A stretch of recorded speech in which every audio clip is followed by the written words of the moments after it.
এবার পালতোলা নৌকাটা কি খুব কাছে থেকে দেখতে পাচ্ছি। ওয়াও, অনেক সুন্দর।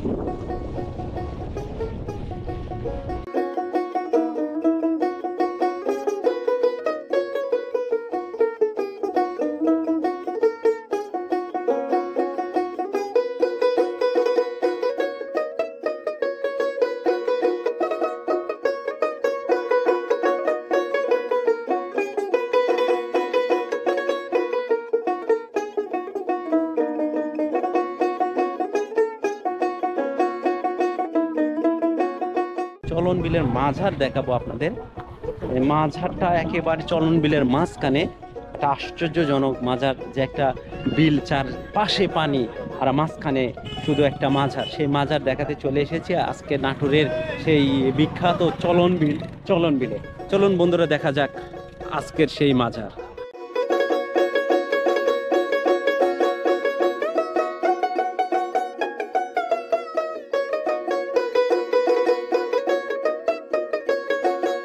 ভাড়া কত? 20 টাকা পার পিস। যাতায়াত 40 টাকা। যাতায়াত 40 টাকা না? গাড়ি তো মানে নৌকা অ্যাভেলেবেল পাওয়া যায়?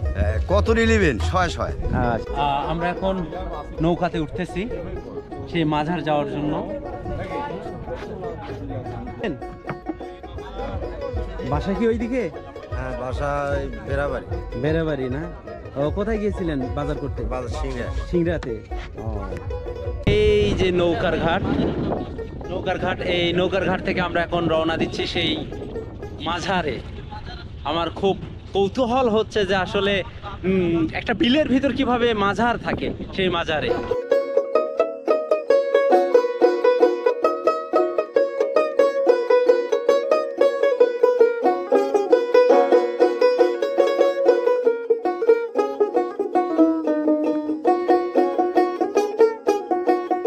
মাজারের নামটা কি? মাজারের নাম হলো, জায়গার নাম হচ্ছে তিসিকাটি। আর ওই যে জায়গা মাজারটা কবর শুয়ে আছে ওনার নাম হচ্ছে হাসি দেওয়া। তাই আমরা তো খুব ক্ষুধার্ত আছি এখন মাজারের খাবার খেয়ে। একবার খাসির খিচুড়ি, মোরগের খিচুড়ি। আপনার বাসা কি ওখানেই? আমার বাসা ওখানে না, ওখানে আমার দোকান আছে ওই দোকানে। ওকে, গান বাজাইতে বাজাইতে নৌকা নিয়ে যাচ্ছে।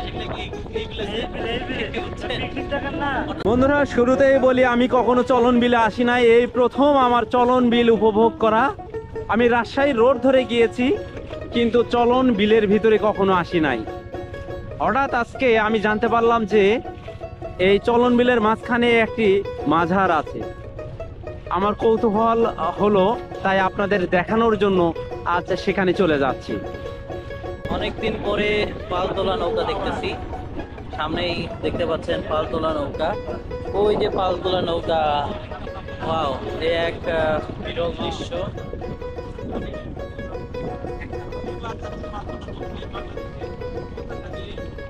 বিভিন্ন সময় টিকটক এবং অন্যান্য সোশ্যাল মিডিয়াতে বিভিন্ন নৌকায় গান বাজনা বাজাতে দেখি না, সেই টিকটকের নৌকাগুলো কিন্তু দেখতে পাচ্ছেন।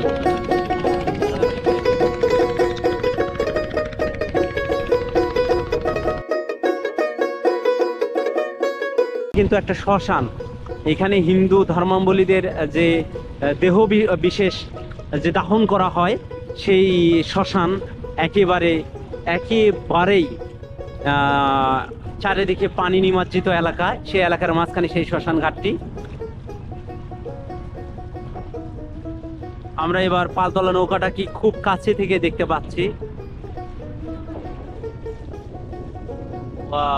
অনেক সুন্দর।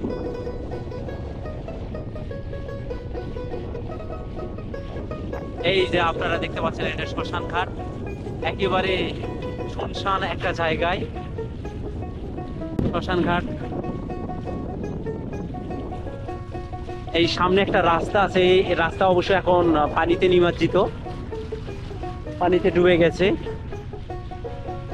আমরা আর একটু সামনে দেখতে পাবো এইখানে উঁচু কিছু রাস্তা আছে। এই আমাদের পাশে কিছু উঁচু রাস্তা দেখতেছি, কিন্তু আসলে এই উঁচু রাস্তার যখন অনেক বেশি পানি হয় তখন হয়তো বা এই উঁচু রাস্তা ডুবে যায়, কিন্তু এখন উঁচু রাস্তাটা এখনো মানে জেগে আছে। আমরা সামনে কিছু দর্শনার্থী দেখতেছি এবং এইখানে একটা বিশাল কফি হাউস আছে, সেই কফি হাউসের লোকজন এসেছে। সেই বিখ্যাত গানটি মনে পড়ে গেল, সেই কফি হাউসের আড্ডায়। সেই কফি হাউস, সুন্দর একটি কফি হাউস।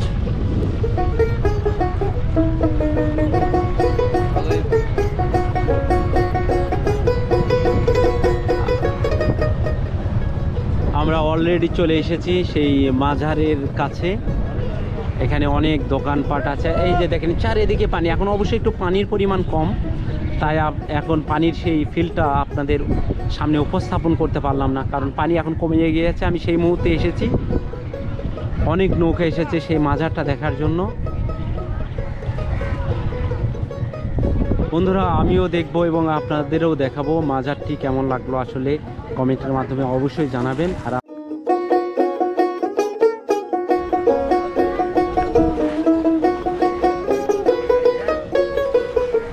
বন্ধুরা, আমি চলে আসলাম। চুলগুলো বাতাসে একেবারে এলোমেলো হয়ে গিয়েছে। কত রকমের নৌকা।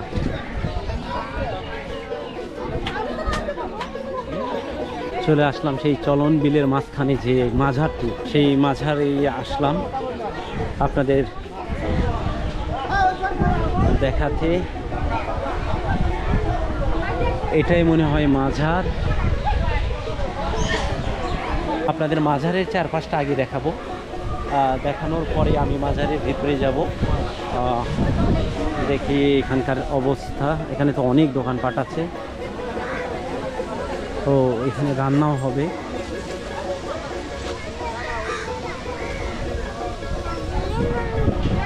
এখানে হোটেলও আছে, আপনারা হোটেলও পাবেন এখানে খাওয়ার জন্য।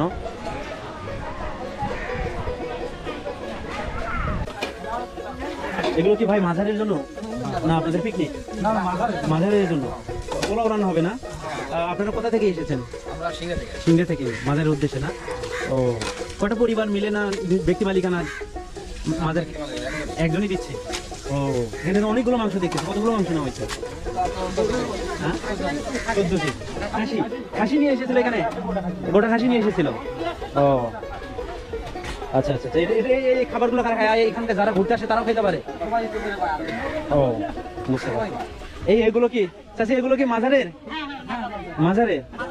ও, এই দুইটা দিয়ে কি হবে? পোলাও যা যতটুকু হয়।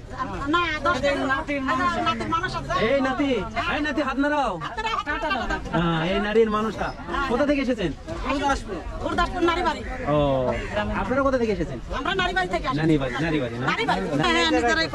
ওকে, ধন্যবাদ। অনেক নৌকা এখানে আসে, আমাদের মতন অনেক দর্শনার্থী এসেছে এখানে। এই যে একটা আস্ত খাসি রান্না হচ্ছে, 14 কেজির একটা আস্ত খাসি। রান্না কোথায় হবে ভাই? রান্না এই জায়গায় হবে। এই জায়গায়। এই যে মাজারের নাম হচ্ছে তিসিখালী মাজার জামে মসজিদ, এটা না? না, এটাই মসজিদ। এটা মসজিদ। ও, এটা ছোট মাজার না? কেমন লাগতেছে? কি কারণে এসেছেন? তাই আমরা খরাত করতে আছি। খরাত করতে এসেছেন? হ্যাঁ। কি নিয়ে এসেছেন? খাসি নিয়ে। খাসি নিয়ে একদম? হ্যাঁ। মা গো, আপনি কত দূর থেকে এসেছেন? দুর্গাপুর থেকে। ও, আপনারা কি এখানে মানদে এসেছেন? না, আমরা বেড়ানোর জন্য। আপনি? আমি বেড়ানোর জন্য। মানত করা লাগবে না? ও, আপনারা কত দূর থেকে এসেছেন? আমরা বিলহর থেকে আসি। কি মানত করার জন্য? হ্যাঁ। মানত আছে? মানুষে দেওয়ার জন্য। মানুষে দেওয়ার জন্য। খাসি দিয়ে চাল দিয়েছি আমরা। কে আপনারা খাসি নিয়েছেন?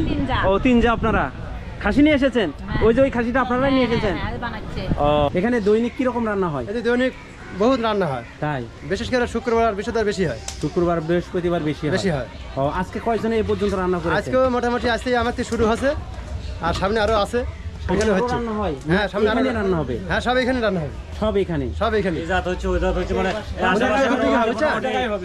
এই জায়গা হয়, সামনেও হয়। ও, মানে চতুর্দিক দিয়ে রান্না হয়। চতুর্দিক দিয়ে রান্না হয় না? এখানে কত লোকের, মানে লোক বলতে কত? মোটামুটি 70-80 জনের জোগাড় করা।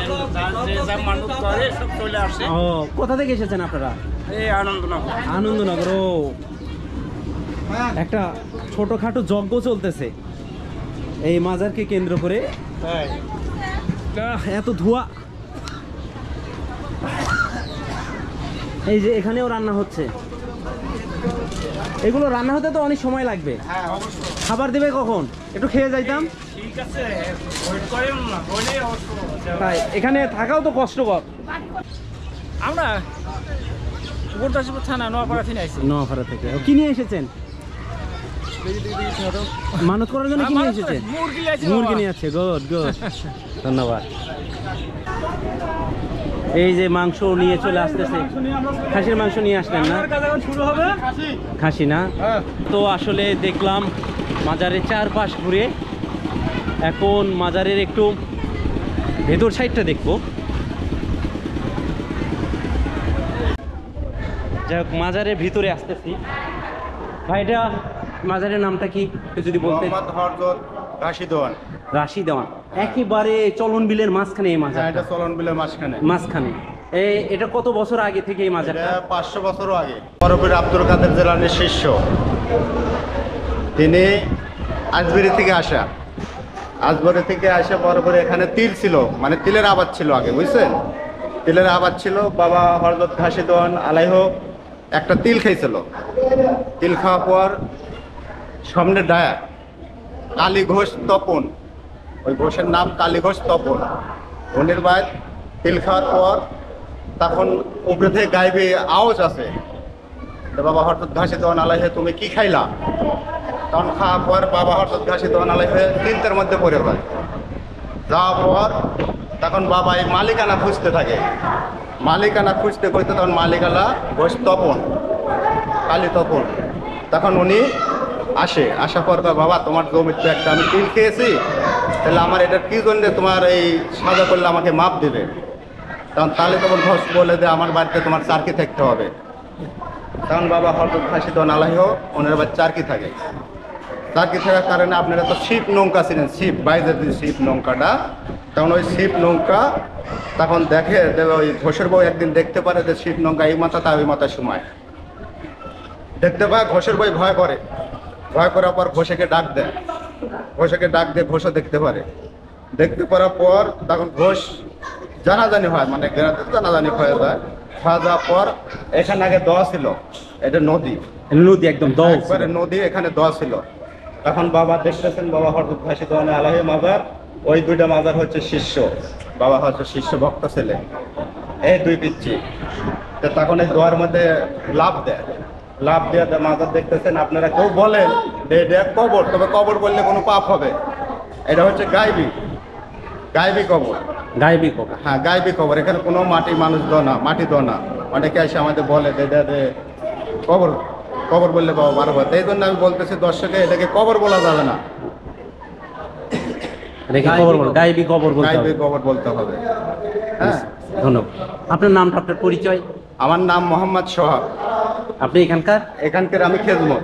খাদেম না? খাদেম বলতে ভুল হবে বাবা, খাদেম না, বাবার চরণে থাকে একটু খেজমত করে। ও আচ্ছা, আমরা একটু